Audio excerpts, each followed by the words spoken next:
Twelfth के प्यारे विद्यार्थी ध्यान दें, आज की इस वीडियो में हम रसायन शास्त्र जो कि आपका 21 फरवरी के दिन पेपर होगा उसका सेट सी मोस्ट इंपोर्टेंट क्वेश्चन देखने वाले हैं। तो सेट ए भी मैंने डाल दिया, तो नहीं देखा तो जरूर देखिएगा, है ना।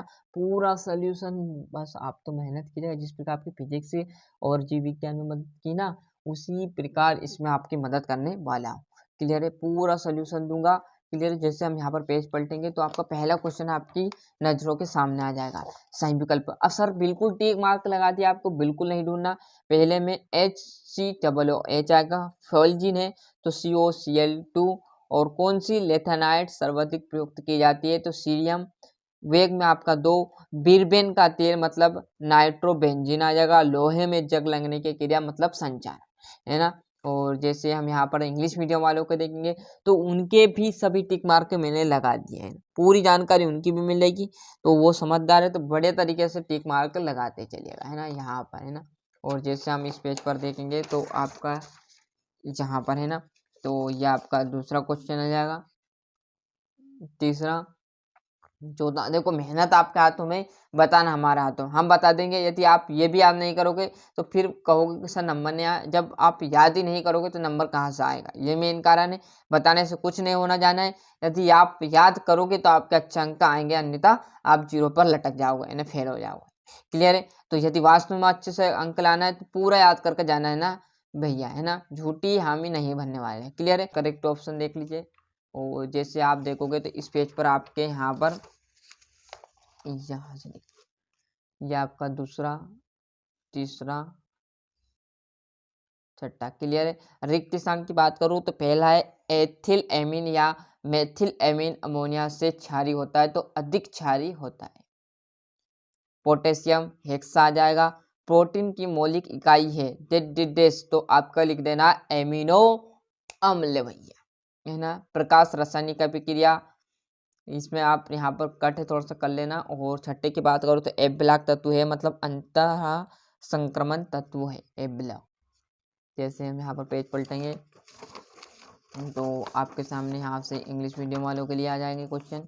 देखो जितनी मेहनत आप करोगे उतने अच्छे अंक आपके आएंगे। यहाँ पर सही जोड़ी, तो डाइएजोनियम लवण जो आपका कहलाएगा C6H5N2Cl, है ना। प्राथमिक एमीन तो आपका RNH2। और ग्लूकोज की बात करूँ तो एल्डो हेक्सोस आ जाएगा। और एमिनो एसिड मतलब आपका पेप्टाइड 1। और पांचवा में है फ्लोरोनोज विले। और यहाँ पर देखेंगे तो यह आपका तीसरा क्वेश्चन आ जाएगा। चौथे की बात करें यहाँ पर हम देखेंगे तो आपका ये एक वाक्य की है ना, तो RNA अणुओं से थाइमिन के साथ पर कौन सा पैरामिड होता है, तो यूरेसिल पैरामिड। कौन सा होता है, यूरेसिल पैरामिड, है ना। संक्रमण धातुओं के लवण समांतर रंगीन होते हैं, क्यों, तो डी संक्रमण के कारण। क्लियर है।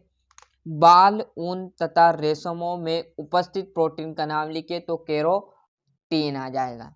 और डेंटा एथिलेट और हिस्बर्ग अभिकर्मक का नाम लिखिए, तो बेंजीन सल्फोनिक क्लोराइड। क्या है, बेंजीन सल्फोनिक क्लोराइड। यहाँ पर आप देखेंगे तो ये आपका चौथा क्वेश्चन आ जाएगा।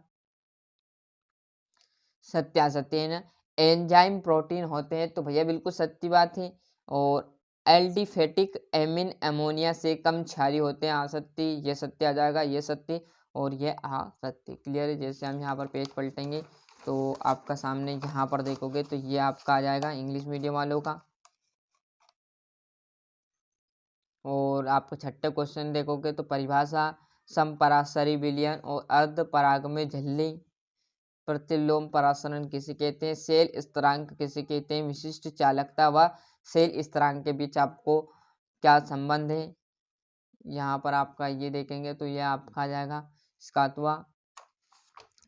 और यहाँ पर हम देखें तो सक्रिय ऊर्जा पर संक्षिप्त आपको टिप्पणी लिखनी है। संकुलन आयन क्या है, IUPAC नियमों के उपयोग करते हुए निम्न आपको सूत्र लिख देना है। पोटेशियम डेंटा ऑक्सोलेट क्रोमेट, है ना। और हेक्सा एमिन प्लेटिनम, ये यहाँ पर आ जाएगा। और आपका 11वां, कार्बोनिक अम्ल के 2 उपयोग, और जैसे हम यहाँ पर पेज पलटेंगे, बेंजोइन संघनन को समझाए, मोनोसेकेराइड क्या है, आदर्श विलयन एवं अनादर्श विलयन में आपको अंतर देने, पूरा सोल्यूशन है ना। मेहनत आपके हाथों में, बताना हमारे हाथों में। यदि हम बताएंगे और आप मेहनत नहीं करोगे तो आपके अंक नहीं आने वाले। ये भी कह देते हैं, सिद्ध कीजिए कि प्रथम कोटि अभिक्रिया का अर्धायुकाल अभिकारों को प्रारंभिक सांद्र पर निर्भर नहीं करता है। शून्य कोटि की अभिक्रिया को उदाहरण सहित समझाइए। यहाँ पर हम जैसे पेज पलटेंगे तो आपके सामने यहाँ पर है ना, तो ये आपका 15वां प्रथम संक्रमण श्रेणी में उपस्थित तत्वों के नाम, संकेत तथा इलेक्ट्रॉनिक विन्यास लिखिए। शीशे से एथिल अल्कोहल कैसे प्राप्त करते हैं, DDT कार्बोडेंट क्लोराइड एवं आयोडोफार्म के उपयोग, यहाँ और इसकी विधि। और जैसे हम यहाँ पर पेज पलटेंगे तो आपके सामने ये आपका 18वां और शुष्क सेल का सचित्र वर्णन आपको करना। और लास्ट आपका क्या है, कोलास का नियम, उसके 2 अनुप्रयोग आपको लिखने हैं। तो अच्छे से मेहनत करना। अभी तक आपने चैनल सब्सक्राइब नहीं किया तो फटाफट हमारे चैनल को सब्सक्राइब कर लीजिए, साथ ही साथ नोटिफिकेशन ऑन करते चलिएगा। ऐसे ही हमने सेट ए भी डाल दिए, नहीं देखे तो जरूर देखे, उनसे आपको बहुत मदद मिलेगी। मोस्ट इंपोर्टेंट क्वेश्चन रहने वाले।